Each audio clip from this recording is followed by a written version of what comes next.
Hi, this is Brad from Pro Wrestling Junkies, and today's guest hails from Winnipeg, Manitoba, Canada. She began wrestling in 2012 in Canada as well as the United States and works both female and intergender matches. She's wrestled for Prairie Wrestling Alliance, High Impact Wrestling, Real Canadian Wrestling, Canadian National Wrestling Alliance, Pure Power Wrestling, and many more. She's held the HIW Canadian Grand Championship, the PPW Cruiserweight Championship, as well as the RCW Women's Championship. She shared the ring with the likes of Sammy Hall, Giselle Shaw, Rhea Von Slasher, Tessa Blanchard, Bobby Sharp, Chris Parrish, Thunder Rosa, to name a few. In 2014, she was named to the PWI Top 50 Females list. To put that in perspective, I've never been added to the list, and that's prior to 2014. Anyways, let me introduce my guest, the person that I'm endorsing it to be the next president of the United States of America, Kat Von Heez. I take that back. That was for somebody else. Oh, I do okay. welcome my guest. Well, now I'm disappointed. Again, we'll see where this goes. Who knows? Right. Would it make you more comfortable if I was wearing a mask or face covering? Or do you think that this distance is enough where we're playing it safe? I think we're playing it safe. I think we're okay. Okay, yeah. Let's get going then. So have you wrestled over the summer or since the end of March? Yes, I wrestled a couple times. Like, I'm actually living in Edmonton, Alberta now. Okay. And I went back to Winnipeg a few times to work for CWE Wrestling, which is where I kind of started. Okay. And so I've had the opportunity to get in the ring probably like 4 times, I think, since the summer. So it hasn't been too frequent, but are there like any precautions that are taken like that aren't during normal times? Like, do you guys have to take your temperature or take a COVID test or anything before you wrestle? No, they just kind of like, they have a limit of like people that can be in the building. So that's including staff, and the wrestlers themselves. So we've had like to move the locker room somewhere else so that we're not really in the venue. Oh, okay. And we just kind of come out for our matches and then head back to the locker room after the fact. Mm-hmm. There really is no like meet and greet per se, except for like in a small town we had like kind of it where it was distanced, and all the tables were moved per the bar's instructions. So there was X's and stuff. So everything was like, and we had the health inspector come out for both of them, and he was okay with everything. Okay, that's fine. So let's go back in time. The day you were born, how was that? No, let's get past that. It was so hot out. So you grew up in Winnipeg? Yes. And is everybody a hockey? Does everybody play hockey? No. I can't skate to save my life. I know, it's so un-Canadian of me. Do you have siblings? I have one sibling. And does that person know how to skate? She can, yes. She can. Okay, go on. I try to see where the paths took off. Yeah, we just went different directions. Yeah. No, I played field hockey, which is kind of like hockey, soccer, and golf mixed into one sport. Yeah, very physical. Yeah, so kind of hockey, but no, like I liked it, but it was never really like my favorite sport. So I mean, I feel so un-Canadian saying that, but I like the Jets, go home team. But other than that, I kind of gravitated towards like more intent, like physical sports in the sense like grappling and fighting, and like even football I liked a little bit more. So okay. And were you like more of like a tomboy? No, actually, like I've always been more, like it's funny, my dad really wanted to have sons, but he got 2 girls. So he kind of tried to like make us change motors with him and all that stuff. And we would rebel, and I did like in one ear, out the other. And, but I was always into wearing dresses, and I always got into mom's makeup bag and all that stuff. But, I guess I turned into a wrestler, so he got somewhat of what he wanted, a little bit. I wrestled the guys, so. Oh, okay, so it's very close. Close. If you really want to do it, you just cut your hair real short and get him bad glasses. I did that one time. My mom cut my hair when I was younger, and my dad was so upset. He was so upset. My mom's like, here, let me cut your hair. I did your stepdad's. My stepdad has probably 3 or 4 hairs on his head. Like, Oh Mom, it's a God. lot different, you know? And Yeah, he's not yeah. trying to impress anybody, you know, he's retired. So where along the way did you get hooked on wrestling?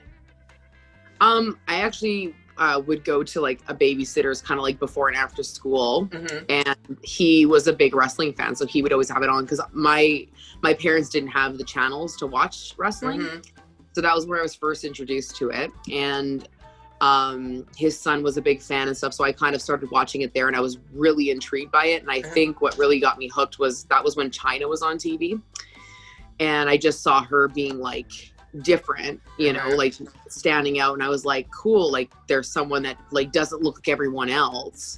And I started to like relate to her a lot, so I think that's where I really got hooked to it when I was a kid. But then because I stopped going there after being older, like being able to stay home, I couldn't really watch it for a few years. And that was like pre-internet, like data and all that stuff. That was like dial up, so there was no YouTube. So yeah, so I got back into it. I can't remember where it was, but I was watching like the Mick Foley Randy Orton feud way back, and I started watching that, and then I got hooked on Chris Jericho, and then that was the end of it, you know? So I fell in love. It then went in your head that you're just like, you know what? I'm going to pursue this. Well, I think to be honest with you, I struggled a lot with confidence back then. I mean, I've always been like a broader woman. Like I've never been a petite girl. And so I struggled with a lot of like body image issues. So I always looked at like, oh, I can't do this. Like this isn't for me. Like I'll just appreciate it. And so when I was in grade 10, like I had tried out for so many sports teams, like volleyball, basketball. And I'm not naturally good at those. So I'd never made any teams. And then I saw like a wrestling poster for like an amateur wrestling team or club. And I was like, well, maybe I could do this, you know, like it feels like that would be more welcoming. So I showed up, and the coach kind of just took me under his wing. Like he saw that there was potential. And so he helped me lose like 85 pounds. Was that like awful? No, like actually I was probably I don't think I did it the best way. Like I tell people now to not do what I did. Because I didn't understand what I was doing. And it was good for weight cutting, you know, for like getting ready for a fight. But it's not something you should like keep doing continuously for months on end. Because that basically turned into an eating disorder essentially for me. Were you sad during this whole time as far as like not being able to eat like the foods you like? And no, because I think I was so sick of being the person I was, like where I was held back by something that I like that for once I was able to do what I wanted to do. So I you know, I competed in wrestling, and then all of a sudden I played I made the guys football team briefly. Like I tried out and I felt accepted by them, and then I got injured, so I couldn't really play. Did you ever get a chance to hit someone on the field? In scrimmages, yes. Nice. They also destroyed me as well, but it was fun. It prepared me for wrestling. Absolutely. But then I was like, I wasn't now like trying out for teams as much. I was getting picked for teams. Like people were like seeking me out.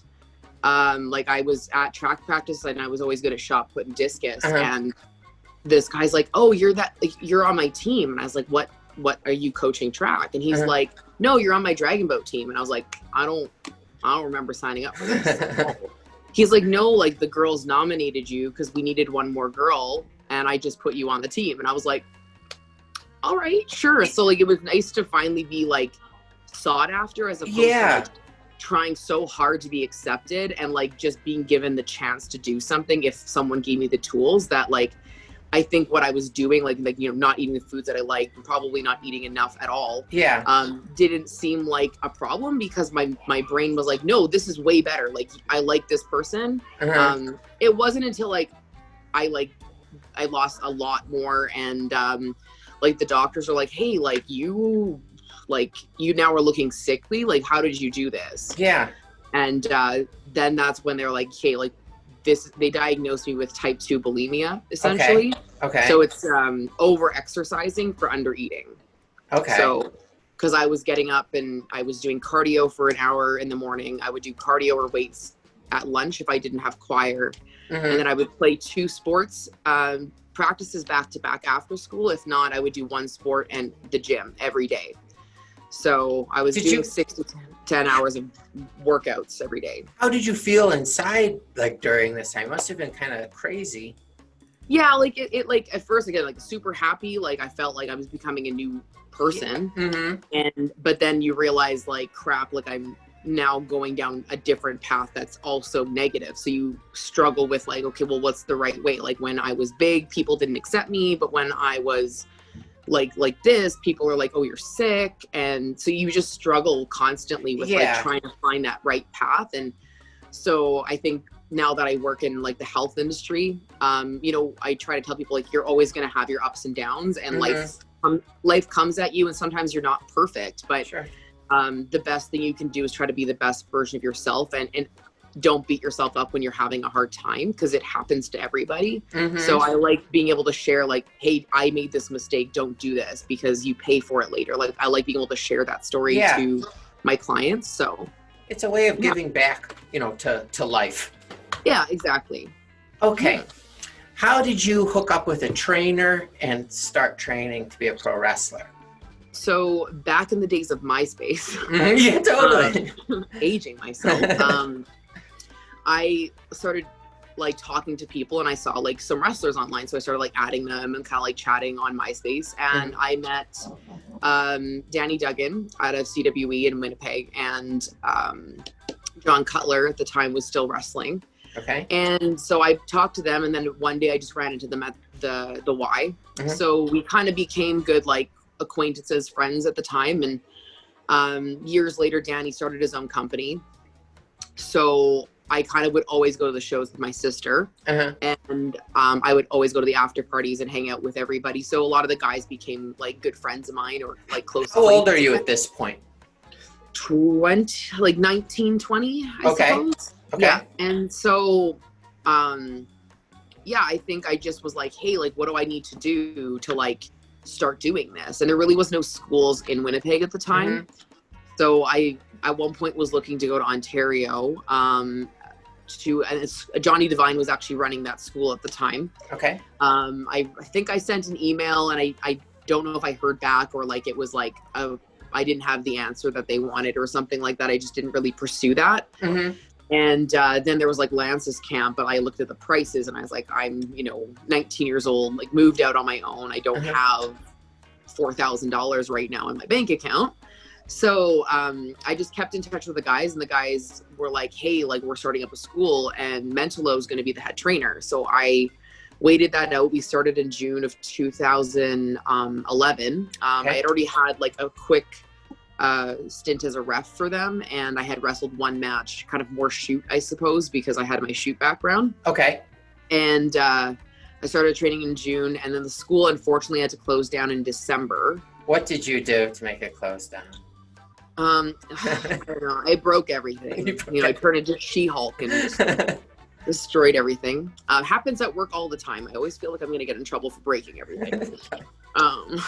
But no, it closed down, and then I was offered a spot on the Tony Condello Death Tour. Oh, wow. And so I talked to Mental. I said, hey, like, I think this is the best way to kind of like just keep fresh, because until like we find a new spot for the school and stuff. And yeah, like, you're like, I'll never forget it. It was like, we went out, and I was like, I just knew that usually when you're newer, or when you're earlier in the card, they kind of give you like 5-8 minutes, right? Like a time limit. Like they don't like you to go forever. And so I just was like, hey, like, what do you want from me, like, in terms of timing? And I was just trying to be super professional. And he's like, oh, 20 minutes. And then he just walked away. 20 minutes? Jeez. I know. I was just like, I don't know what to do. Like, like started having like a anxiety attack, because it's like my first, like, I'd say show as a trained wrestler.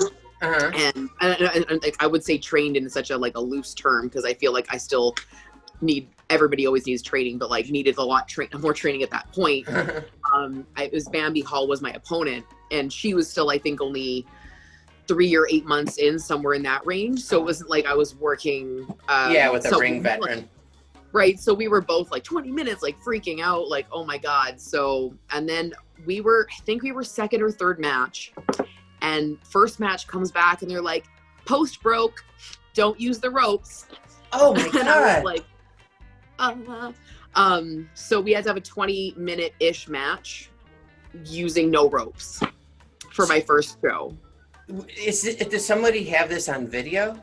No, actually someone did. And when I asked them for it, I guess their computer had crashed and they lost everything. Oh my God. So that was your first match? That was my first like official like match after. Yeah. So February 8th, 2012 was in, I want to say Cold Lake, Manitoba. And were you, so like on the morning of your first show, you know, as a trained professional wrestler, when you wake up in the morning, are you thinking about the match right away? In some ways, but we actually had to do a 10.5-hour drive to get there. Oh, so you had plenty of time to think about it. So we had plenty of time, but then we had to like set up, and like you put up the merch tables, you put up the ring, you set up the chairs, and then it's like you basically it's showtime. Mm-hmm. And then like you've got the adrenaline, and like my friend whom I met when I was in a band program, he was also a huge wrestling fan, but he followed the music avenue as opposed to the wrestling avenue. Mm-hmm. So he was just producing music at the time, like just getting started with those systems. Sure. So he made me entrance music. So I was cool. I was super pumped. I had the CD. I was like, yes, I'm going to have my first match of my first, like a new song. And I was wearing a Jushin Liger inspired outfit. Cool. And I'm waiting for my music to play and like nothing. So I'm getting really anxious. I'm like, where's my music? Like, I'm just like freaking out. I'm getting more and more anxious. And I'm like, you know what? If it doesn't play in 5 seconds, I'm just going. And like, as soon as I stepped through the curtain, like someone played All Shook Up by Elvis. And I was like, I kind of look like a red Power Ranger coming out to Elvis. Oh my God. Perfect. Well, it makes for a great story at the very least. Perfect. Did you have like a walk all set up for your your new entrance music? No, I think I had like a bit of like a jump thing kind of going because it was like metal-esque. Okay. But no, I don't think I really had time to prepare because I got it so close to the tour. Mm-hmm. Because I was asked to go, I want to say like second week of January, and it was 2.5 weeks long, and we had to leave like the beginning of February. Okay. So I had like 2-3 weeks to like get gear, get boots, get like packed, get enough food for the road, like and then like just mentally prepare, and then like, you know, figure out the gym stuff. I brought all my workout equipment with me. Like I was, it was crazy. I was just so anxious. How old were you when you like went on the road? I guess so that was 2012. So that was like 8. I would have been 21, I suppose. Were you going out with other female wrestlers like on the road, or like male wrestlers? And were your parents nervous sending you out? It was just Bambi, and then the rest of it were guys. Okay. And your parents weren't nervous about a young girl out on the road? I think my dad would very much say like they should be scared of me. Oh, okay. Perfect. I think, yeah, my dad was never really worried. That says a lot. That. Yeah. Okay, so at what point did you get into like intergender matches? I would say like after CNWA, like I mean like before it, I guess, because like, you know, whenever CNWA wasn't running, and I was doing like spot shows elsewhere, or if I would go back to Winnipeg, there wasn't really any girls, so I would work guys. But then once CNWA kind of folded, and we weren't getting the same type of talent shift from BC and Saskatchewan and stuff, there really was no women. So I was just put in that situation of working guys. So at first I played it like, you know, I treated it differently because it should be. It is. It's not the same type of psychology as a regular. And you have to change your style? Yeah, like not so much my style. Like I think like the aggression I have still is there. But like in terms of like, you know, if you get punched by a guy in the face, it's different than if a girl punched you in the face, right? I treat it or so I treated differently. I guess it depends on the guy. Yeah, totally. Because I've been hit by some girls that I would, arguably harder than guys. But yeah, it became really frequent. So to one year where there was like, I'd say 75% of my matches were with men. And it was like that for a couple years. And then there was a wave of new girls. But even then it came to a point where like they would either like move away or they wouldn't stick it out. So then I would go back to wrestling guys. So I kind of just built up a reputation, especially in Western Canada, where like when I walk out and there's a guy, like people don't question it, I suppose. They don't treat it like, oh, she's just a girl wrestling a guy. It's like, oh, it's Kat wrestling this guy. Like there's a competition. Yeah, like they're like it's evenly matched. Like I mean, I was training in Can-Am with Scott Demore and Johnny Devine in 2016, and they we had practice matches, and they were like, we want you to wrestle Moose. Oh wow. Yeah, as a heel. So I was like, oh my god. So like, it was, that for me was a challenge, because I mean, yes, like if I came out in a show wrestling a guy like him, it would be like, again, a small girl coming out for the first time wrestling a regular guy. Yeah. Like it's so like almost gimmicky. Yeah. So like I had to really think outside the box. For like me and him had both, like this was a first situation for both of us, because even when I'm working with the guys, they're like, there's some that were bigger than me, but like not that.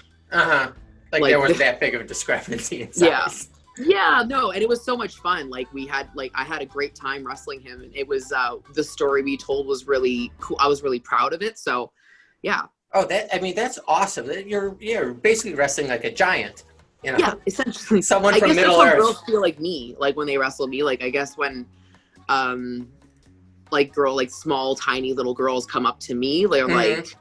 Now I guess I'm like, I feel like I understand how they feel now. Yeah, it puts you in perspective. Yeah, I'm like, oh, I get it now. Okay. I have a question for you. Yeah.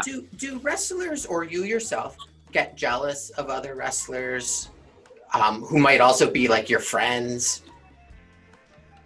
I suppose, yeah, you do see it. I think like you have to have a bit of an ego in any sport. So like part of it is like, at first you might either be like jealous or whatever, but it's not really like jealous. It's like, for me, like take Giselle Shaw, for example. Like am I envious of what how she's been able to just like, she just like picks up her life and goes. And she's that type of person where like she sees something, she wants it, she goes, and she's a big risk taker, which is something that you need. And I now realizing I know myself a little bit more, I'm not as big of a risk taker, like I don't just like, I don't like put all my eggs in the basket, which is good in some cases, but like sometimes for wrestling, you need to do that. And like, I'm not jealous of her. I'm so happy for her. And I'm so proud of everything that like she's accomplished. So I think there's a moment where like, yeah, you're like, wow, I wish I could do that too.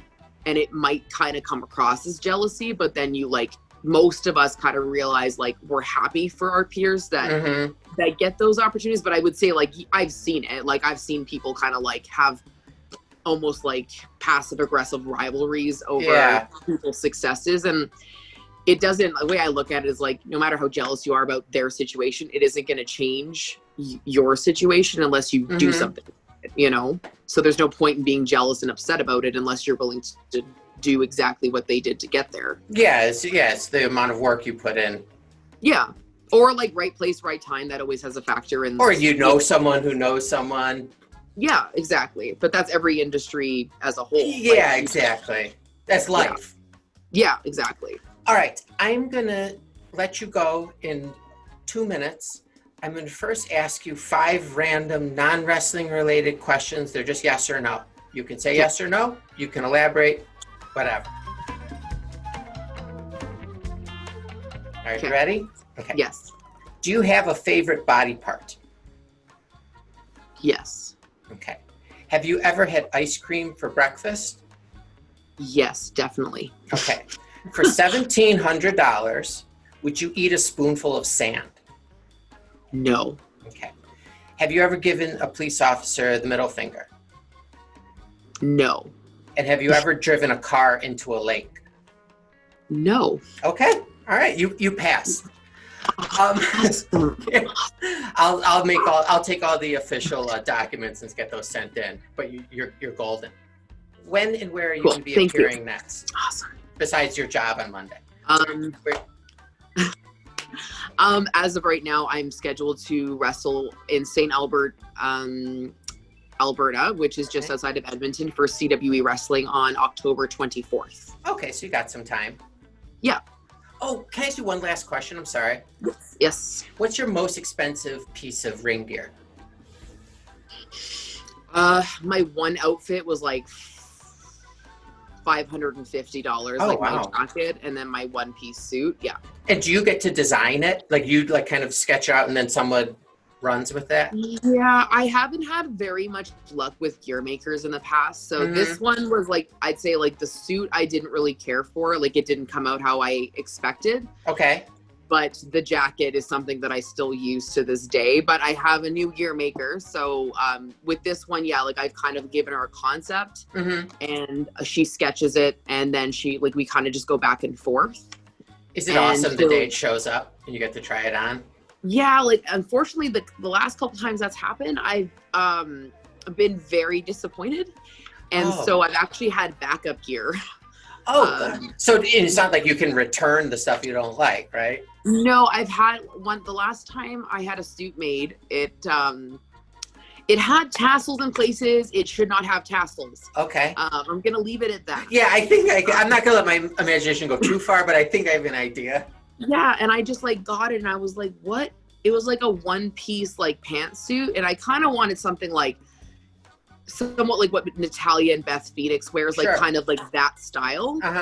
And it was like long sleeve, long legs, like there was like no mesh, like nothing appealing about it at all. It was like not even a shiny like metallic-y black. It was just black with like a random blue patch around the stomach and then tassels in said spot. Yeah. And I put it on, it was misshapen, it was like big in the knees, and I was like, I cannot go out in this show wearing this. Like I can't do this. Like, do you feel like if you don't go out in it, the designer is gonna get offended?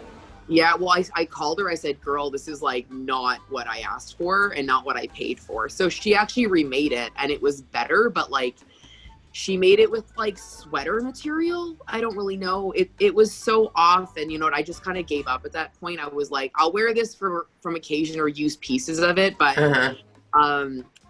I think I finally found like someone that like, cause she's also a wrestler, so she wears gear. Oh, okay.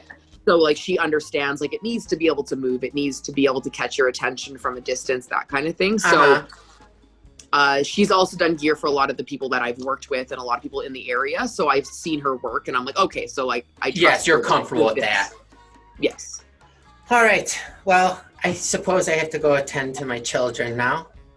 We didn't make any type of verbal contract of you taking over their. No, sorry, you're stuck with them. But I would like to talk to you again sometime, and maybe we'll explore that a little further. Just keep in mind, 2 brown-haired kids, they don't eat much. Okay. Just keep it in mind. We'll talk. I'll see if I can make room. Yeah. So let's talk again after your match at the end of October. Okay, that sounds good. All right, thank you so much. I really appreciate it. You have a great night, and be safe and healthy, and we'll talk soon. Thank you. You too. All right, thanks. Thanks. Bye-bye.